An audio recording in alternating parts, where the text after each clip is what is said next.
दोषैरेतैः कुलघ्नानां वर्णसंकरकारकैः उत्साद्यन्ते जाति धर्माः कुलधर्माश्च शाश्वताः।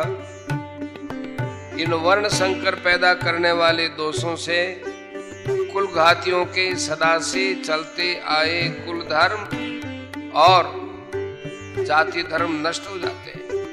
दोषे रहते कुलग्नानाम वर्ण संकर कारकैः उत्साद्यन्ते जाति धर्मा कुल धर्माश्च शाश्वता।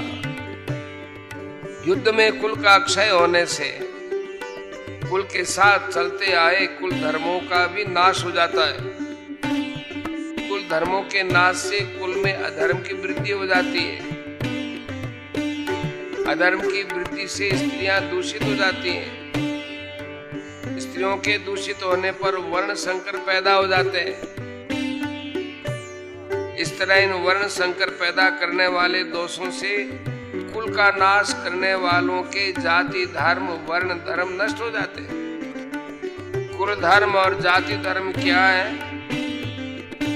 एक ही जाति में एक कुल की जो अपनी अपनी अलग परंपराएं हैं, अलग अलग मर्यादाएं हैं, अलग अलग आचरण है, वे सभी उस कुल के कुल धर्म कहलाते हैं।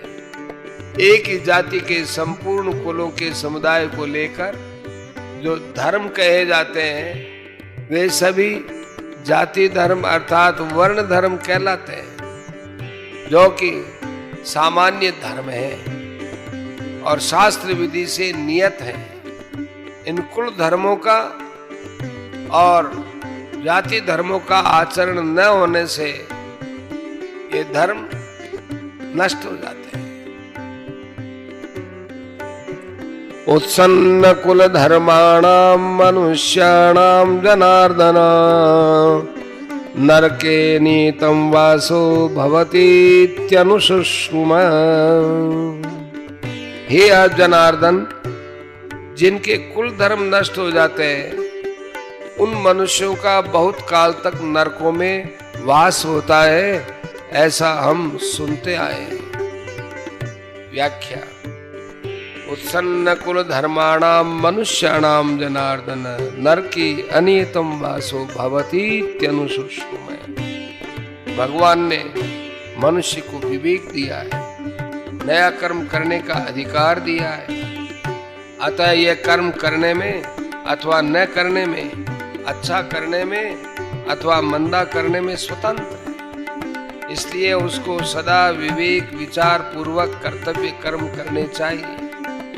परंतु मनुष्य सुख भोग आदि के लोभ में आकर अपने विवेक का निरादर कर देते हैं और राग द्वेष के वशीभूत हो जाते हैं, जिससे उनके आचरण शास्त्र और कुल मर्यादा के विरुद्ध होने लगते हैं। परिणाम स्वरूप इस लोक में उनकी निंदा अपमान तिरस्कार होता है और परलोक में दुर्गति नरकों की प्राप्ति होती है। अपने पापों के कारण उनको बहुत समय तक नरकों का कष्ट भोगना पड़ता है। ऐसा हम परंपरा से बड़े बूढ़े गुरुजनों से सुनते आए हैं। मनुष्याणाम पद में कुल घाती और उनके कुल के सभी मनुष्यों का समावेश किया गया है, अर्थात कुल घातियों के पहले जो हो चुके हैं उन पितरों का, अपना और आगे होने वाले वंश का समावेश किया गया है। अहो बत महत् पापम कर्तुम व्यवसिता वयम यद्राज्य सुख लोभेन हंतुम स्वजनम उद्यताः। यह बड़े आश्चर्य और खेद की बात है कि हम लोग बड़ा भारी पाप करने का निश्चय कर बैठे हैं, जो कि राज्य और सुख लोभ से अपने स्वजनों को मारने के लिए तैयार हो गए हैं। व्याख्या। अहो बत महत् पापम कर्तुम व्यवसिता वयम यद्राज्य सुख लोभेन हंतुम स्वजनम उद्यताः।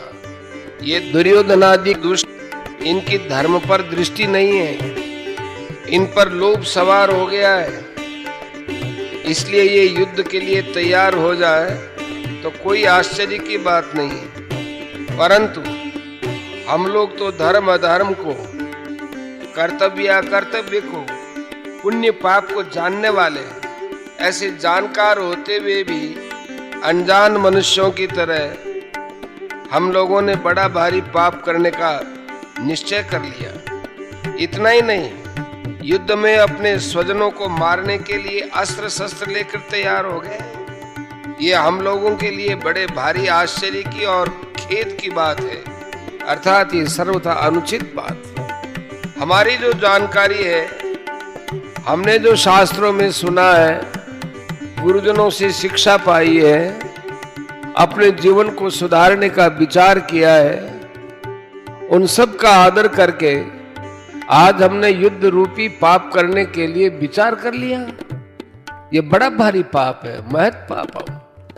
इस श्लोक में अहो और बत ये दो पद आए हैं। इनमें से अहो पद आश्चर्य का वाचक है। आश्चर्य यही है कि युद्ध में होने वाली अनर्थ परंपरा को जानते हुए भी हम लोगों ने युद्ध रूपी बड़ा भारी पाप करने का पक्का निश्चय कर लिया।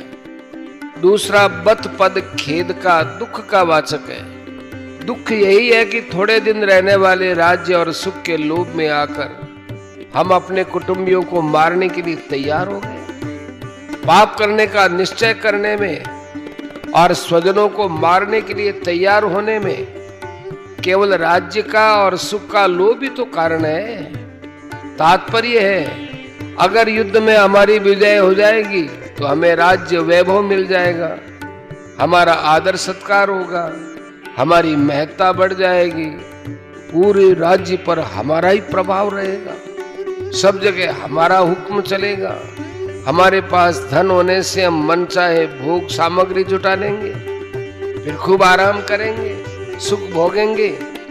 इस तरह हमारे पर राज्य और सुख का लोभ छा गया, जो हमारे जैसे मनुष्यों के लिए सर्वथा अनुचित है। इस श्लोक में अर्जुन ये कहना चाहते हैं कि अपने सद्विचारों का, अपनी जानकारी का आदर करने से ही शास्त्र, गुरुजन आदि की आज्ञा मानी जा सकती है। परंतु जो मनुष्य अपने सद्विचारों का निरादर करता है, वह शास्त्रों की, गुरुजनों की और सिद्धांतों की अच्छी अच्छी बातों को सुनकर भी उन्हें धारण नहीं कर सकता।